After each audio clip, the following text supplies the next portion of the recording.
boys and girls, welcome back to the art table, and today we have a special guest. And you want to introduce yourself to the kids? Well, that's very rude. Okay, fine. I'll introduce him. This is Taz. Taz is one of my dragons. I actually have a couple, and I'm going to show you a few of them later, but he is my littlest dragon. And he is joining us because today we are making dragons. That is super, super exciting, and I know we are all ready for that. Today is going to be a little bit messy, so make sure that you ask your grown-ups before you get stuff out, because it's really, really important to make sure you have your grown-ups' permission before you get out Play-Doh. Do we all agree with that? Yeah, I should certainly hope so. So some of you might be wondering how I'm making him move. And that's because he's a puppet. If I twist my fingers like this, he moves his head back and forth, and I push it up and down, and he goes like this. And Taz isn't just a puppet. He is actually a work of art, too. He was handmade by an artist in Pennsylvania. And like I said, he is my smallest dragon. I have a couple of them. You could say I collect this artist's artwork. I have a slightly bigger one. He still has the same really big cable. And do my second grade friends remember what we call a piece of artwork that is both pretty and looks nice and has a job? I wonder if you guys can remember. This is my biggest one. It's called a functional piece of artwork. So these puppets are functional because they are a working piece of art, but they're also very pretty. In fact, most of the time they just decorate my shelf because I don't have time to use them. And some friends might be wondering why I didn't use the great big one. That's because he has 2 cables, and I'm not very good at using him yet. Yeah, you agree with that? Okay, I can make his head go up and down. I can't do much else. So the first thing we are going to do today is we are going to take a small trip forward in time and learn about what materials we're going to use. Sound good? Awesome. All right, guys, to make our dragons today, you're going to need some type of Play-Doh. And if you are doing the coloring part later with me, if you've done the salt dough dragon and you want to color it in, and I will show you how this happened in a little bit, you will need a paintbrush, some water. I know this water looks gross, okay, but it started out nice and clear. A little bit of paint and some crayons, okay? So those are the materials you'll need for coloring it in. If you are just making a Play-Doh dragon and then squishing it and putting it away, you will not need all of this stuff. You'll only need your Play-Doh. Sound good? All right, guys. Let's figure out how to make a dragon.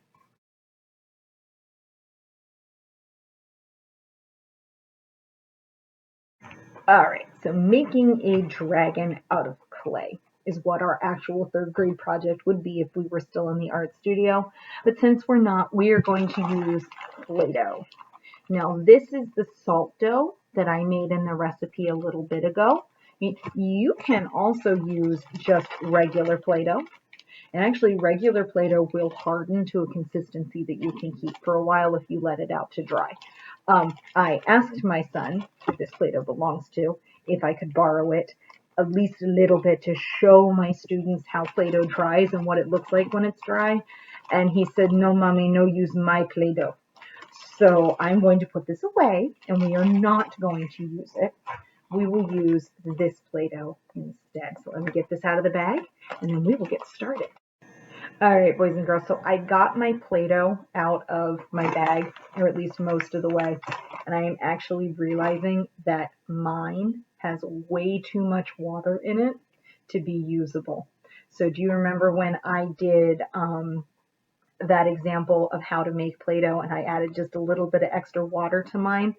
I would actually need to today add some more flour to this to make it usable because it's actually just sticking to my hands.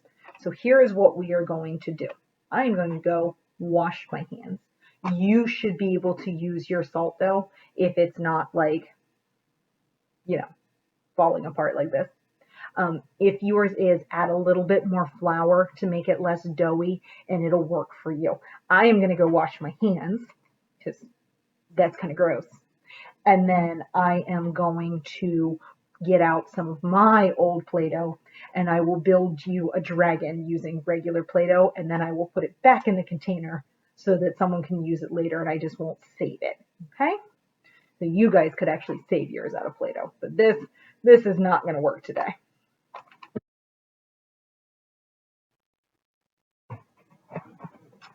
All right. So I was able to ask my son again if mommy could borrow some Play-Doh because her Play-Doh didn't work. And he said, yes, mommy, but put it back when you're done.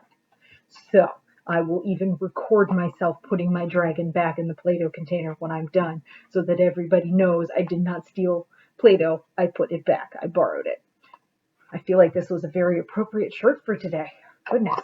All right. So this is just regular old Play-Doh. It's actually from the construction set, if any of you guys care. That's why it kind of looks like stone. And this will work, or the salt dough that you made would work. If you have modeling clay at home and you want to use that, you can. You're like, Mrs. Hagen, I've got Legos. Can I make a Lego dragon? Go for it, and definitely send me a picture of that because I want to see it. All right, so here is our first step of our Play-Doh, clay, whatever we're going to call it, dragon. We're going to make a ball and squish it. So some of you guys might remember that I have told you before that there are only like 3 different kinds of shapes you can make out of clay. A pancake, a ball, and a coil. Because everything else that you make, you use your fingers to push and pull into the shapes, or if you have a cutting tool to cut them into the shapes that you want to use. All right, so we're going to start with just a big old pancake. And if you want that to be a different shape, you can totally get out a cutting tool and make that happen. Here, I'll stick it all back here so we can see all of it. Okay. And then if we were in the art room using regular clay, we would do a push pot next. So you have a choice. You can make a great big ball and stick it on. Or you can make a push pot. So you start, give it a thumbs up, give it a thumbs down, turn it into a hat, and push. And kindergarten friends who might be watching this one, okay, you will learn how to make push pots next year with me, okay? And you just kind of follow along the best you can, or make your own idea. That is okay too. All right, then we take this and we set it on top and we scooch it together.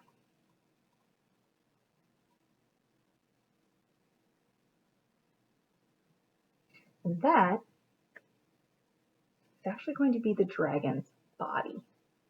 If you are making an Asiatic dragon, one of the ones that looks more like a long snake, you can just make a great big tube and then curl it up and set it on your base. Or you could make this and have it be a mountain, and then your dragon can come around it.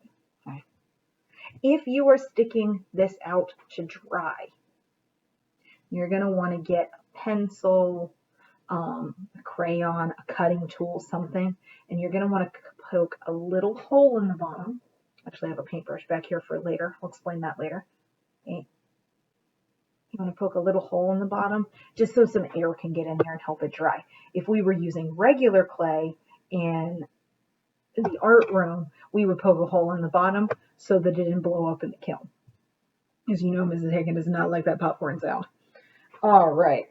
Then you're going to start building the bits of your dragon. You're like, Mrs. Hagen, I want to make a 5-headed dragon with 30 legs.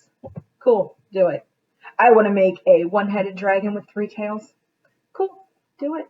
Mrs. Hagen, my dragon is not going to have a tail. Cool, no tail. Mrs. Hagen, my dragon has wings. Okay, your dragon has wings. I'm going to show you how to make all of those pieces. Are we ready? All right, so the head is probably the trickiest part.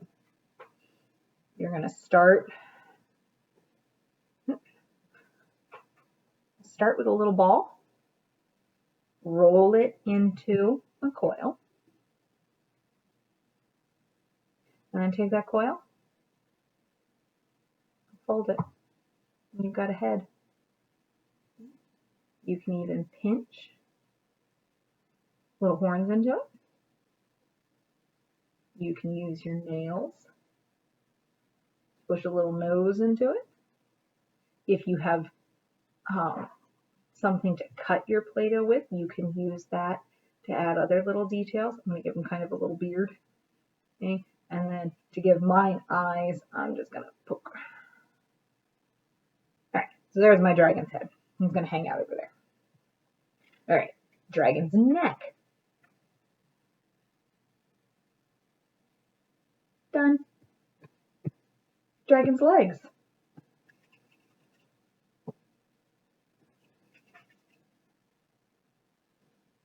Kind of done. Let's go like this a little bit. All right, so for the legs, I'm going to shape them a little bit after I coil them. And I'm going to kind of press to give it more of a shape. And then kind of press in to give them toes. You could even cut them apart to make toes if you'd like to. That's up to you. And so all I do is press it a little bit so it had more of a shape and give it little indents with my pinky nail to give them toes. The back legs I'm going to do a little bit differently. If your dragon doesn't have back legs, don't give it back legs. If you're like, Mrs. Hagen, there's this one dragon that I know about from this story and I want to make that one. Awesome, do that. It's your dragon. That did not work very well. There we go. All right, so I'm going to start with the same kind of coil. And then this time, I'm going to take it and roll it back on top of itself to make a back leg shape. And to make that weird shape go away, I just kind of push it so it's more like a back leg. And do you guys notice how I'm making all of my pieces before I start attaching them? This is kind of how we would work in the art room too. We would make all of the pieces first. So if you want to like sit down and make yourself a list of things that you need to make, or even draw a picture of what it looks like before you start, go for it. This is just a fun lesson. If you're like, Mrs. Hagen, I just want to use the Play-Doh to make a crocodile. Cool, make a crocodile. It's your Play-Doh, guys. I'm showing dragons because I promised my third grade friends dragons. So that is what we are doing here. But if you want to make something else out of your Play-Doh, make something else out of your Play-Doh. It is your project. All right, now I've got a tail. I'm actually going to poke it just a little bit. There we go. And then wings. Wings are like the easiest thing ever. You just take it and make a great big pancake.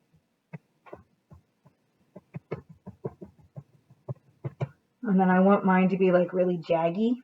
So I'm just going to take that pancake and tear it.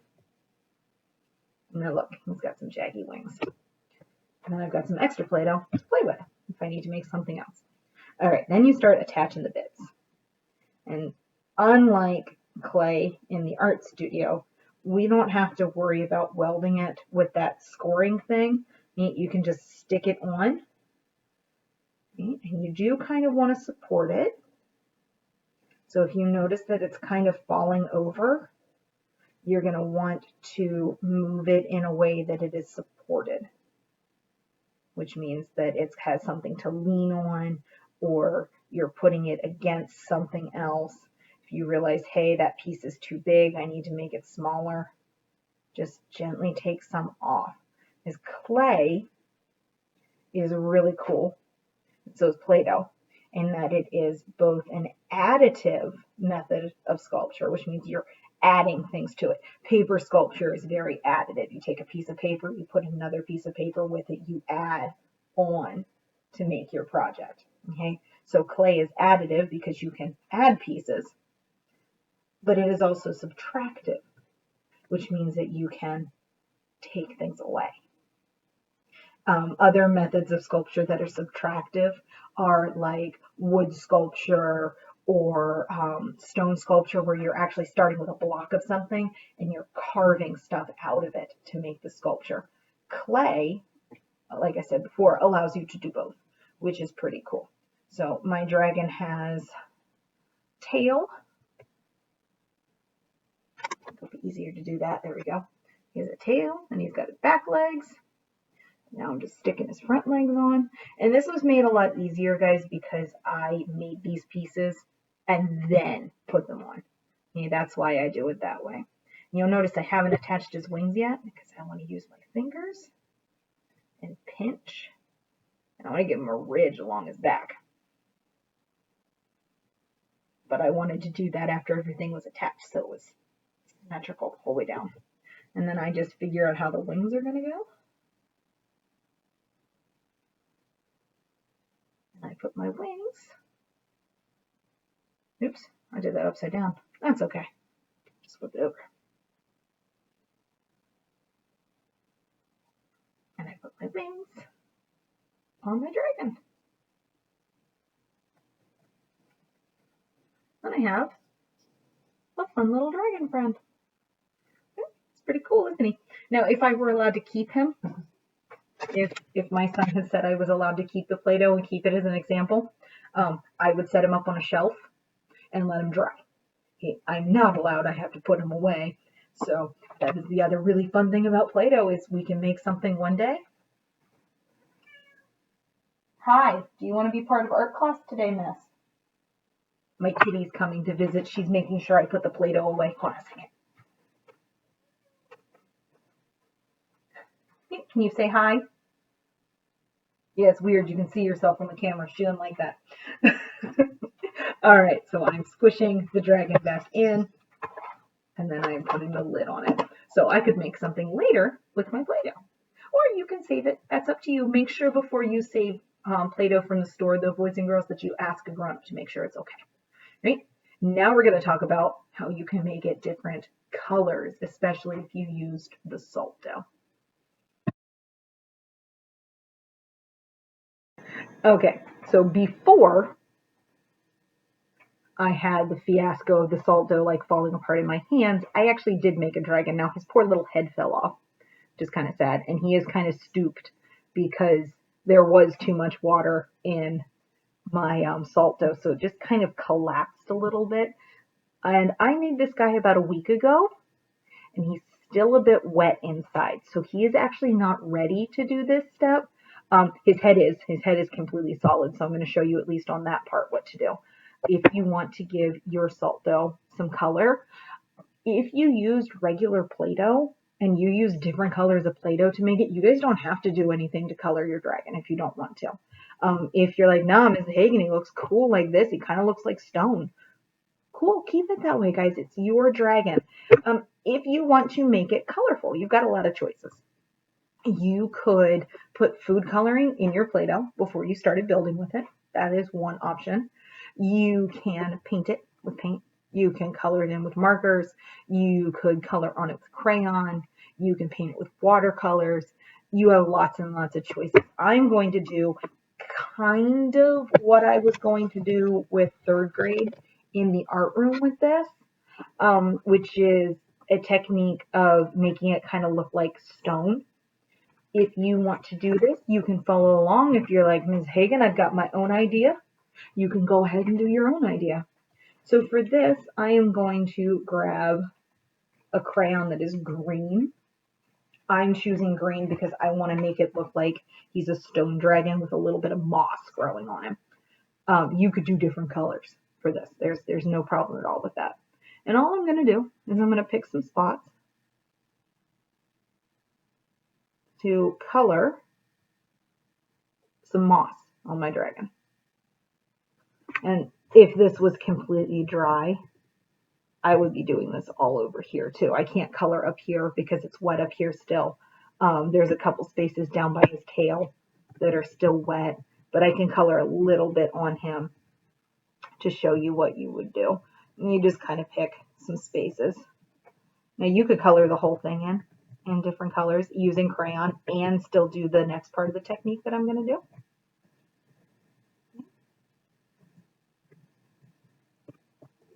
going to be a really mossy dragon.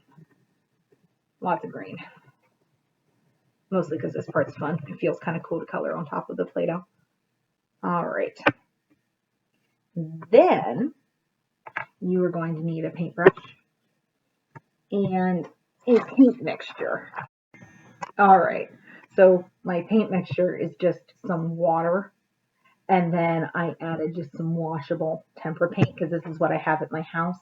You could use watercolor. You could use water and food coloring. You could use anything that your grown-ups say that it is okay for you to use. And because I mixed all of the colors, it's making this kind of odd brown color, which is actually what I want because I want it to look stony. And I really want to make sure that I don't have a lot of globs of paint before I start painting. I want it nice and smooth. All right.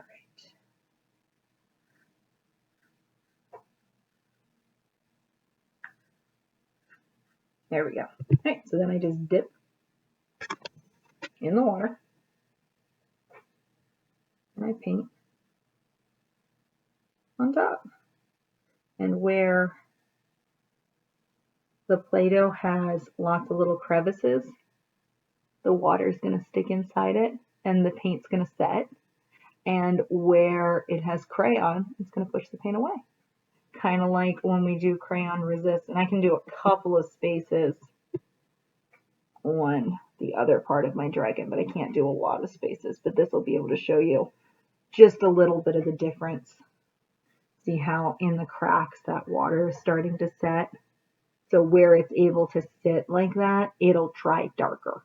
And where it falls off, it'll dry lighter. And that will give the impression of shadows and highlights and kind of a stony texture. And again, you want to set this off to the side for it to dry. And make sure your grown-ups say it is okay for you to get stuff out that is messy. And if you're wondering how I'm going to attach his head after everything's dry again, I'm just going to take a little bit of regular old Elmer's glue and stick it on, and then it'll dry. And he'll sit on there like that, and he'll be my cute little stone dragon. I hope that you guys are ready to do this. Go do a thing.